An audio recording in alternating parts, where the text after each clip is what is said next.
À quelques kilomètres au nord de N'Djamena, le désert est en train de changer de visage. Les jeunes plantations se dressent vaillamment sous un soleil de plomb. Acacias, nimes, manguiers, autant d'espèces différentes qui ont été choisies pour reboiser la ceinture verte autour de la capitale tchadienne. Ce sont toujours les mêmes espèces que nous plantons ici à la ceinture verte, c'est-à-dire des espèces qui s'adaptent au Sahel. La ceinture verte a pour largeur 200 mètres et la longueur 40 km. Objectif du gouvernement, lutter contre l'avancée du désert et restaurer la fertilité des sols. Les sécheresses successives des années 70 et 80 et plus récemment celle de 2009 ont dévasté des régions entières. Les terres sont devenues trop arides pour être cultivées et ne peuvent plus nourrir le bétail. Seul remède, replanter et encourager les populations à protéger les arbres. Je suis optimiste pour inverser, n'est-ce pas, la tendance de cette dégradation des terres. Donc il y a la main-d'œuvre pour faire le travail.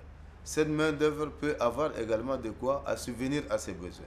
Les espèces choisies ont une valeur économique. L'acacia, par exemple, produit de la gomme arabique qui est ensuite utilisée notamment dans l'alimentation.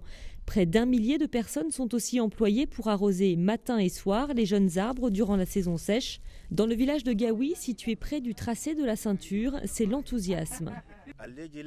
Les arbres nous protègent de la poussière et du vent. Et d'ici quelques années, ils vont donner des fruits dont nous allons profiter.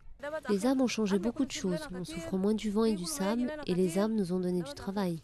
D'ici quelques années, ce site devrait être méconnaissable et un projet plus ambitieux encore devrait permettre d'étendre les plantations.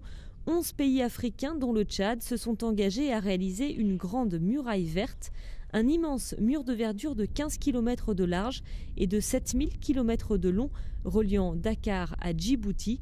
Resté une utopie durant de longues années, le projet a été officiellement entériné en février 2011.